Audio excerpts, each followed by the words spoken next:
Hello, Steve Fletcher here, and welcome to another tuition video. I kind of feel like this one's really been thrusted upon me, as I'm gonna do. I'm gonna do "Smells Like Teen Spirit" by Nirvana, and it's a song that sort of everybody knows kind of how to play already. So I was kind of like, well, why bother? But the simple fact of the matter is, refuses to go away.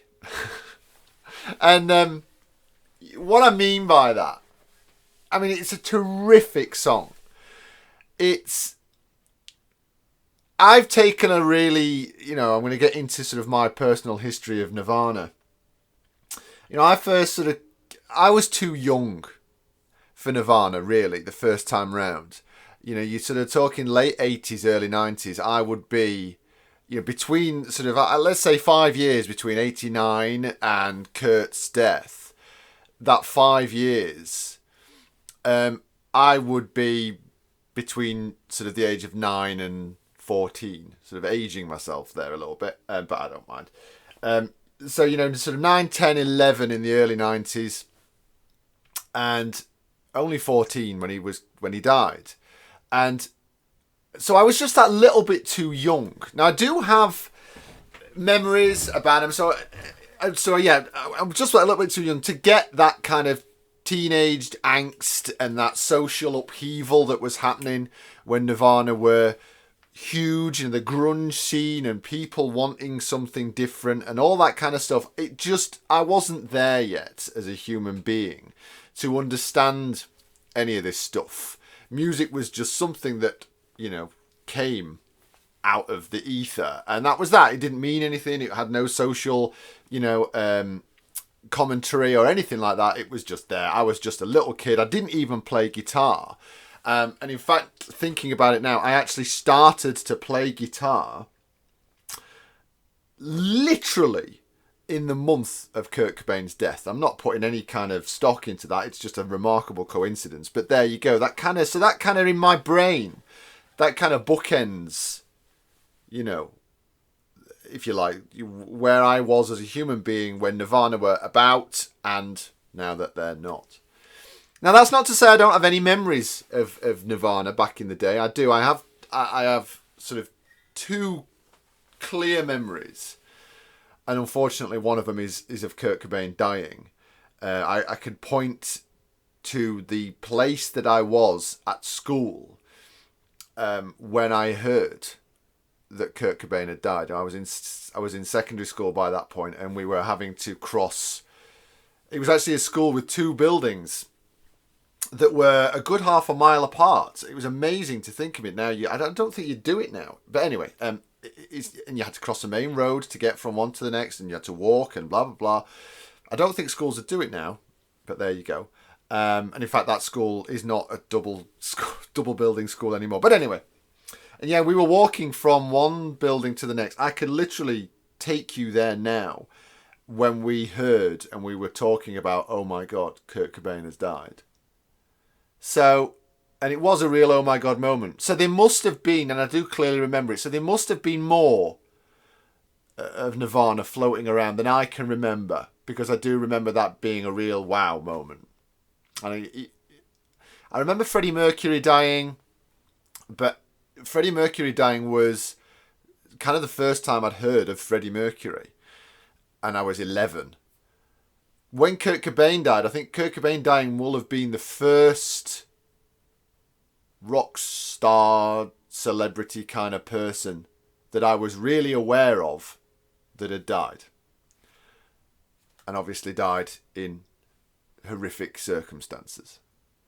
So that's the first thing. That's cheered everybody right up, hasn't it? So that's the first thing I remember. The second thing, that I remember. The first thing that I really clearly remember, and this would be circa Nevermind. So what's that, 91? School disco. just being at the front of the school hall and absolutely moshing along to Smells Like Teen Spirit. I remember that clearly, and again, I could point to you where I was, and I can remember everything about it. So yeah, those are my sort of two main memories of Nirvana. I remember afterwards, I remember the Unplugged album being released, and I've loved the Unplugged album ever since. It is my go-to Nirvana album. Controversial as that may seem. I mean, I don't even think that is controversial, is it? Forget that I just said that. It's an incredible album. I make no bones about it. I love it. And I think the reason I love it, which is something I'm going to come on to, the reason I love it so much is because it is the most un-Nirvana-y Nirvana album. Which brings me on to the thing that people are going to fall out with me about. And kind of, in my defense, like I've already said, Nirvana were not my thing back then. I was too young. But I've never got it. And anyone who's had lessons with me for the last 20 years or so, guitar lessons with me, I've never understood Nirvana until recently. And they just passed me by, really, as a thing to like and enjoy. And you kind of feel a little bit like you were robbed of the chance to do that because I was so young, and of course Kurt left us when he did. There was nothing else. It was that or nothing, and I didn't get it. And I've kind of over the years, wrongly, I want to make that absolutely clear, over the years I've kind of just dismissed, I've been very quick to dismiss Nirvana as just teenagery, moody, depressive stuff, depressing teenagers is like shooting fish in a barrel. And I've kind of reappraised that and now Nirvana are just a band that are there, and I don't particularly listen to them, but I don't particularly not listen to them either. If they come on, I wouldn't be like, oh, Nirvana rubbish, and turn it off. I wouldn't at all. I would listen to them. And really, the thing that's kind of driven me to this is the fact that right now, it's September 2021 as I'm recording this, is right now, it's the 30th anniversary of the release of Nevermind. And so Nirvana are everywhere.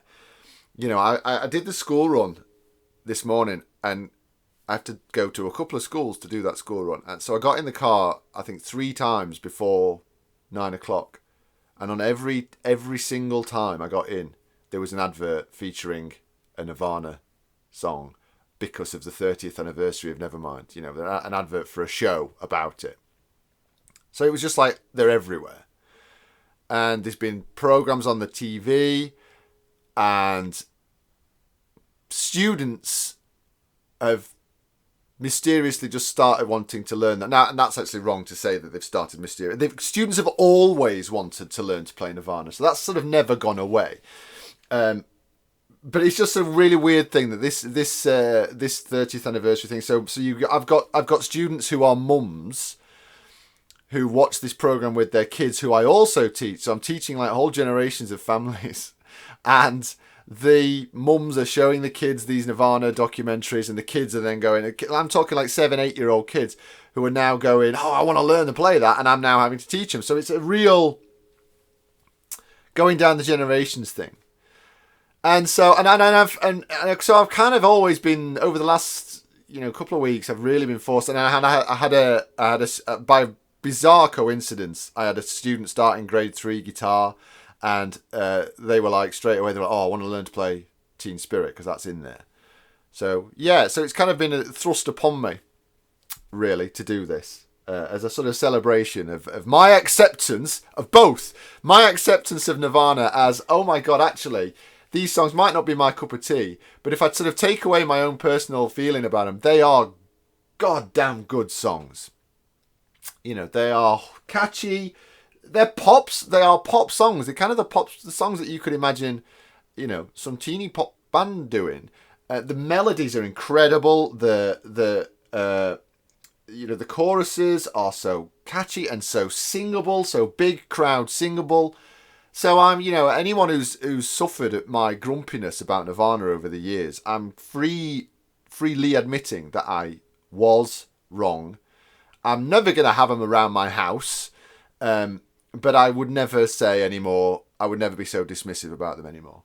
So that's kind of why I'm also doing that, to sort of lay that ghost to rest, if you like. So there we go. So that is my little Nirvana story, and I hope you've enjoyed it. And let's crack on with some stuff. shall we?